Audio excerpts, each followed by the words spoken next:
Hello. So today we're just going to be going over an intro to the Prime Minister constructive structure in a policy round. So let's just review some case types. So there are three case types. We have fact, which is debating whether or not something is true, such as China will cooperate with the Taliban. We have a value, which is a comparison, such as gun control does more harm than good. And then we have policy, which is implying action, such as the USFG should ban e scooters. Now, we've already done a presentation covering the fact and value case types, so today we're essentially going to explain how the policy structure is going to work. And note that all of the structure is going to come out in the first speech or the Prime Minister constructive. So, when is the case type policy? Well, some easy indicators are should and would, and an actor in the resolution. So, for instance, these examples we have the should and the would, and we have an actor, such as the USFG, the ASEAN, or this House, which just means that the government team gets to pick what the actor is. So, this is all review, but we're just demonstrating that the resolution implies action and the implementation of a particular policy. So let's look at our burdens. And a burden is just a fancy word of what a team has to do to win.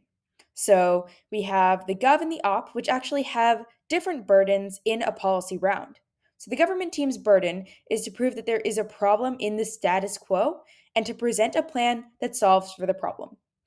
Now, this is actually a really key idea, and I know the policy structure can be somewhat confusing, so every time you get confused, just revert back to this initial idea that there is a problem and that the government team must solve for it. So, their first burden is to prove that there is an issue. Then, their second burden is to say, well, we have a plan or a solution that specifically solves for that issue in the status quo. So, these two criteria must be met. And it's important that the government team prove that action must be taken because there's no justification for a plan where action is not necessary. Now, this burden is known as the burden of proof, to prove that action must be taken. Now, let's hop onto the opposition and examine what they have to do to win. Well, there's a couple of ways that they can accomplish winning because of the government team's burden of proof. So they can prove that there is A, no problem in the status quo, or B, that the plan doesn't solve or does more harm than good to the problem. So, if the government team has to prove that action must be taken, then they can just say, nope, there's actually no issue, so why would we take action? On the other hand, they can say, maybe there is a problem, but your plan doesn't make things better and even makes things worse. So, those are two ways that the opposition can fulfill their burden and win the round. Now, this is known as presumption because every time we're wondering whether or not to do something, we should, and it's unclear whether the action or the change will actually be good, then we default to not making the change or sticking with the opposition. Now, the reason why is because change is inherently scary. And even if we think change will do something good, there is always the capacity that change will do something bad, which makes a lot of sense. And while the status quo may be bad or worse than this hypothetical change, well, at least we know exactly how bad it is because we're living in the status quo. We're living in the way things are right now. Therefore, if it's unclear whether a policy will do good or will do more harm than good, then we have to default to the opposition team because we know exactly how the status quo is and at least we're at no risk of making things worse. So, that's the idea of presumption. So let me just give you a quick example. Say the Gov presents a harm about how bad climate change is, then presents a plan to solve for climate change. The opposition team could do one of two things. They could try denying the harm, which doesn't work super well in the case of a climate change harm, or, and this would probably work better in this specific instance, they could argue that the solution to the climate change harm doesn't actually work or makes it worse. So that's how the opposition team can fulfill its burden. Now let's look at the Prime Minister Constructive, which is the first speech of the round. And we've already done a little slideshow where we went over the job of each speech. Well, it's important to remember that in the Prime Minister's speech, the entire policy structure comes out. So everything you're going to learn today is said in the first 7-minute speech of the round.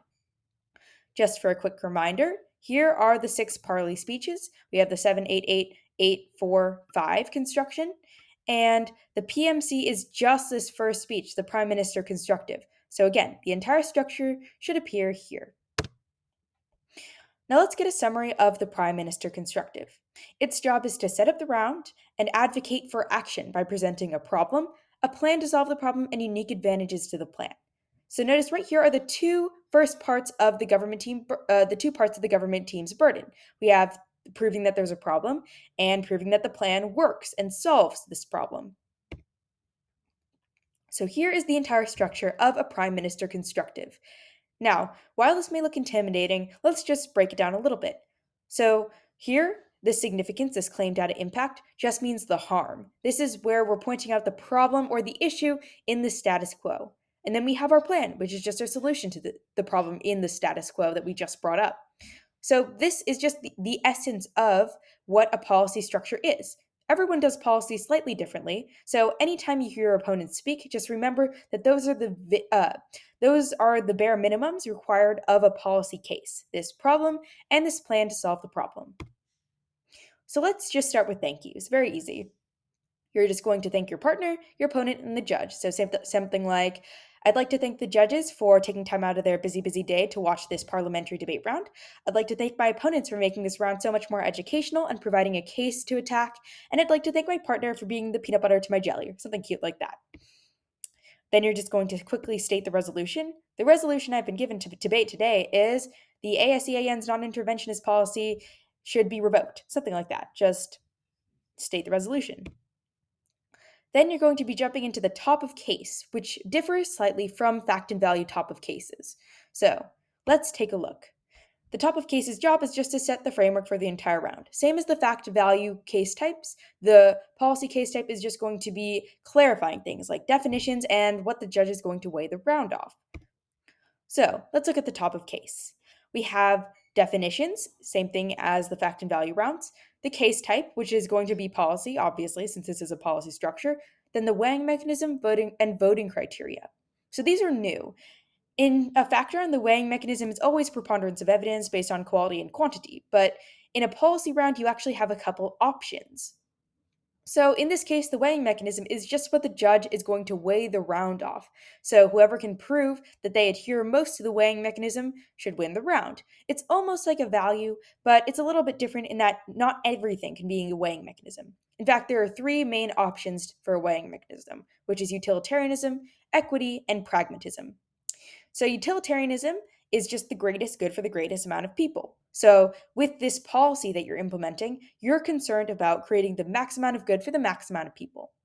Equity is different, and some people get this confused with equality, but the idea with equity is that you recognize that people have different needs and you try to give people what they need proportional to their need or the amount that they actually require. So, for instance, with the policy, you're trying to advocate for equity. That means you're trying to raise people up to the same level. It doesn't mean you're trying to create the max amount of good, but rather that you're just trying to put everyone on an even playing field. So it's just a separate goal. Then there's pragmatism, which is the practical approach to problems or affairs. So the idea behind pragmatism is you're just trying to be the most practical. So whichever team is the most practical under this weighing mechanism should win. This weighing mechanism is great for international resolutions because when you talk about large actors like the US, China, Korea, it can sometimes be difficult to weigh things off just util, and it's better to look at what would be practical. Now, the voting criteria is like who you're trying to benefit. Because whenever you're trying to implement a policy, you want its impacts to go towards a certain group of people. It always begins with net benefits for. For instance, net benefits for people in San Diego, net benefits for people of the world, net benefits for people in the US. That just means whichever team can prove that there are the most benefits on their side for that group of people should win the round. So essentially, we're trying to be utilitarian for people in San Diego. We're trying to be practical for the citizens of the United States, something like that. And then the thesis is just plug and play. Really easy. We've done the thesis and fact value resolutions. You just plug the definitions into the resolution itself. So let's give an example with this resolution, which is the USFG should implement uniforms for all public schools. So first, let's introduce some definitions. So here we've defined all the relevant terms in the definitions. We have the United States federal government should, as implying action, implement is to put a decision plan or agreement into effect. Uniform is the distinctive clothing worn by children attending public schools, and public schools are free schools supported by public funds from K through 12. So here we just have a situation where we've clarified what everything means, especially uniform in public schools. So we've all agreed when we're talking about uniforms, we mean just clothing that that all public school children are going to wear, and by public schools we mean K through 12. So this makes sure that both the gov and the op are on the same page. Our case type is policy, and we've chosen our weighing mechanism as utilitarianism. Now, the reason we have util in this case is because when we have a domestic policy that's aimed towards, for instance, public school children, we're probably just trying to maximize good.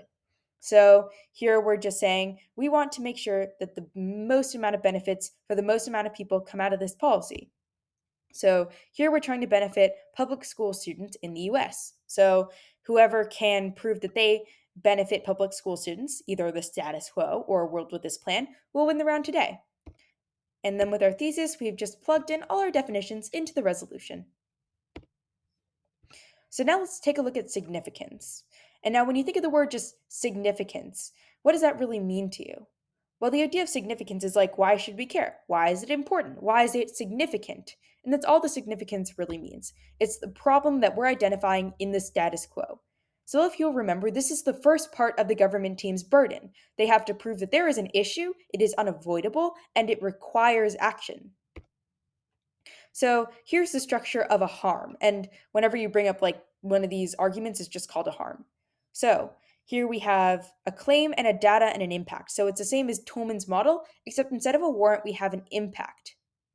So we have our claim, which is a statement that sums up the harm. Data, which is just evidence that supports it, can be statistics, a chain of reasoning, anything that explains why your claim is true. And then an impact, which is the real world significance. So the difference between an impact and a warrant is like, since the claim is true, vote for our side, or since the claim is true, we adhere to the value. However, an impact should be saying, since the claim is true, it causes all these negative impacts. So that's the job of an impact, to prove all these negative real world effects are happening because this claim is true. And this is really where you're fulfilling your burden as the gov, because your job is to prove that the status quo is unacceptable, that these impacts are so bad, it is our duty to take action. So that's the idea of an impact, and it's very important. You can have theoretically as many harms as you want. Typically, I'd recommend one or two, because if you have too many harms or problems, it can be difficult to solve for all of them, and that's a really key idea of your burden. So I recommend 1 to 2. So let's look at our example right here for the USFG should implement uniforms for all public schools. So here we have this harm about clothes causing inequity. So my claim is that competition over clothing choices causes divides over socioeconomic lines. And here I've cited this piece of data, and then I have these impacts. Now, what's really important about these impacts is I'm connecting back to my voting criteria. So I'm saying, look, this is detrimental to public school students because they have lower mental health, anxiety, depression, and a lower quality of life. So this impact is very important because I'm saying this is not utilitarian. This is not good for people going to public schools because they have all these negative effects right here. So I'm fulfilling my burden with this harm by explaining that right now the status quo, or the way things are, is unacceptable. Now let's jump onto inherencies. And inherencies can be a bit of a tricky concept, so just bear with me here. But think of it as the inherent barriers to overcome when you're passing this policy. And let me put it this way. So if you're arguing, the status quo is unacceptable, we must do something, then the first response should logically be, okay, if it's so bad, then why isn't there anything happening right now to fix it? And that's the idea of inherency. For instance, say I brought up this harm and I said, it's nighttime right now. That's my harm. Nighttime sucks. I bump into things. I don't like the moon. It's just terrible. Then the first opposition response, logically speaking, should be, well, it doesn't matter because the sun rises every single day, so your night harm will disappear within a couple hours because the sun's going to come up. That would mean that I have no inherency because the status quo itself will solve this problem. It'll naturally go away just in the course of time, no plan needed. It's not like we have to drag the sun out of the sky every day, it'll just happen anyways. So, inherency is where the government team is proving, on top of the fact that this harm exists, it won't naturally resolve itself. We need a way to prove, or we need a specific plan in order to solve this problem, thus fulfilling the second half of our burden. So, that's the whole idea of inherencies. Inherencies actually come in two parts, there's the structural and the attitudinal. The structural inherency is the legal or official barrier to this plan existing. The attitudinal is the societal barrier, which is like the attitude of people. So the idea behind the structural is like, well, the reason that this law doesn't exist is because it's not in the legislative code. So this problem will not be resolved unless we pass a law. That's just the structural barrier. The attitudinal is a bit more abstract. It's the idea that society itself is hesitant to pass this plan or has some sort of stigma against it. So let's take a look with our example. So, with this resolution, our structural is just that uniforms are currently not enforced by the USFG. Right now, not all public schools are required to have uniforms. Therefore, this law doesn't exist, and we actually need a plan to pass this law. Next, the attitudinal is that people may not be prepared to accept uniforms. So the idea is, okay, even if uniforms are required, people might not be super happy about it. And that's the reason why it doesn't exist societally speaking. So that's the idea of inherencies. If you really think it over, they are actually very necessary to explaining why a plan is required. However, they can be a bit of a difficult concept. Speaking of plans, let's go ahead and look at the structure of a plan itself. So, a plan is just a solution that solves for the harms, and it's the second part of the government team's burden. So, we just presented a beautiful harm and an explanation of why the harm won't resolve itself. So, now we should come up with a solution to this harm that we have to pass. So, a plan has two main parts or components it has this plan text and its agents. So, the plan text is just a description of what the plan will do. For instance, tomorrow we will invade China. That is a perfectly acceptable plan text. It's just telling us what the plan will do. Is it a good idea? Probably not, but it's just an explanation of what your plan's going to do. Then you have your agents. So your first agent of action is the actor who will pass this legislation. About 90% of the time, it's Congress, because Congress is the governing body that passes legislation. So essentially, okay, here's this bill that I've written up. I'm going to hand it off to this body, and they're going to pass it. Then after that is the agent of enforcement, or the agent that will carry out the actions. So after I've passed this plan, who's going to enforce it? For instance, if I passed a plan about decriminalizing all drugs, the organization that would enforce it would probably be the DEA, or the Drug Enforcement Agency. So that's the agent of enforcement. Then I have the agent of funding, which is like who's going to pay for this plan. And the idea behind this is okay, say I wanted this huge bill where I was going to uh, invest a lot in green energy. Well, this money isn't going to appear out of thin air. I have to explain where I'm getting it from. And you can draw the money from literally anywhere. You can get it from the government's deficit, which just means the amount of money that the government is allocated every year to spend. You can get it from the leftover military budget. You could sell treasury bonds. You could take it out of the judge's pocketbook. It's all fine. You just have to explain where you're getting the money.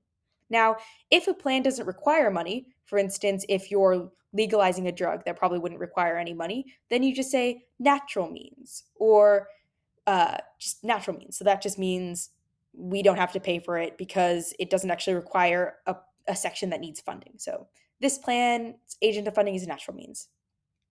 Then you have your timeline, which is just saying when is this plan going to be going into effect or passing? Usually it's tomorrow, but depending on the plan, you might have to delay the impacts a little bit longer or do it sooner than that. So here we have our example plan for this resolution. So our plan text, or an explanation of what the plan's going to do, is creating a policy requiring school uniforms. Our agent of action, or who's going to pass the plan, is Congress. Our agent of enforcement, or who's going to carry out the plan, is the U.S. Department of Education. Our agent of funding, or how we're going to pay for it, is deficit spending. So we're going to draw just from the money that the government has every year. And our timeline is tomorrow. So we'll see this plan passing tomorrow. All right, so now let's talk about solvency, which is just an explanation of why your plan solves.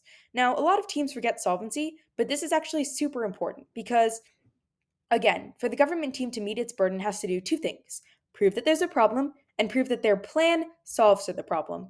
Solvency is an explanation of why this plan does work. And so you really have to explain this to your judge. Say, Judge, my plan to combat climate change is super effective because XYZ. So that's very important. Now, two components of solvency, in addition to just explaining that my plan works, is feasibility and desirability. So let's look at an example. For the USFG should implement uniforms for all public schools. In terms of feasibility, it overcomes the inherent barriers by passing legislation mandating school uniforms. What that just means is, okay, remember our inherencies? Well, we overcame our inherencies by passing a law, so there's no longer the structural inherency, and people are going to have to do it anyway, so the attitudinal inherency doesn't matter. It's this plan will work. It is possible to implement. Then we have desirability, which is explaining even if this plan is possible, why do we want it? So this explains that it's desirable because the quality of human lives is improved, so we want it to pass. All right, let me contextualize feasibility and desirability and explain why it's important. Say I had this harm about climate change, and my plan was okay, climate change is really bad. I'm going to get a huge fan, like really huge. I'm going to turn it on, and it's going to cool down the earth so that global warming won't happen. Aside from the fact that the plan might not actually work, why is it infeasible? Well, obviously, it's not possible to get a big enough fan to cool down the entire Earth. That doesn't make any sense. So it's not feasible, and it doesn't actually overcome that barrier. So it doesn't have solvency because it's just not possible to even do that. Okay, now, say just in another case, I have a harm about crime, and I say crime is super high right now, and that's bad. So say that's my harm. And then I say, okay, here's my plan text. I'm going to put everyone under 24/7 24/7 surveillance. So everyone's always going to be watching them, and they will never have a moment of privacy, and crime will no longer exist because people will always be watched.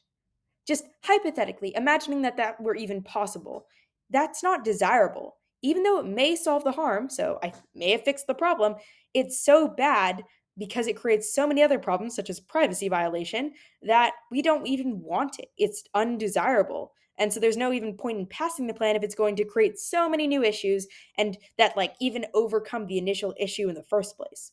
So feasibility and desirability are important to explain in addition to just why your plan may work. Now let's jump into advantages. And advantages are pretty cool because they're unique reasons why to vote for the plan without actually taking on a new burden. So let's explain that. Advantages are where the plan is uniquely desirable. So the idea behind an advantage is that you're explaining, in addition to my plan solving the harm, it also does these cool bonus things that just make life better overall. So advantages are structured like this. They have a claim, a data, and an impact. So it's the same as a harm, except your impacts are just going to be explaining why your plan does good things rather than explaining how the status quo is problematic and does bad things. So, why are advantages good? Well, they argue in favor of the plan but do not force the government to take on a new burden.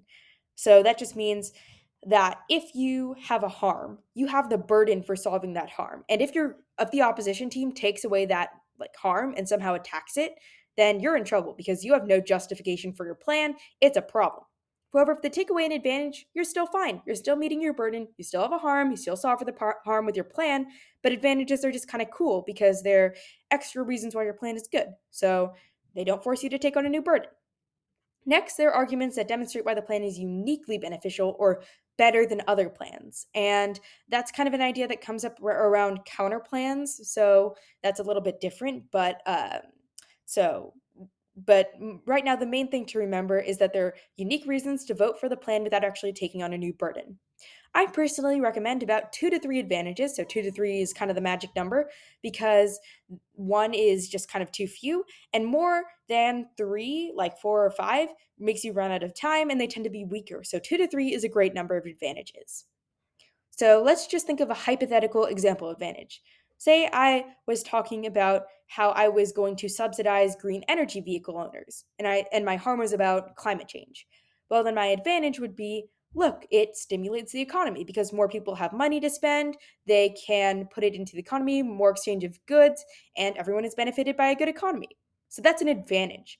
It's not the actual problem I was targeting, but it's like a cool bonus of passing my subsidizing green energy vehicle plan. So that's an advantage. Now let's look at this example of an advantage for the resolution we've been using all along. So my advantage is that it improves student behavior. So my claim is that school uniforms will improve behavior of students. So here I cite this data saying that this is true, and my impact saying that educational quality will be improved.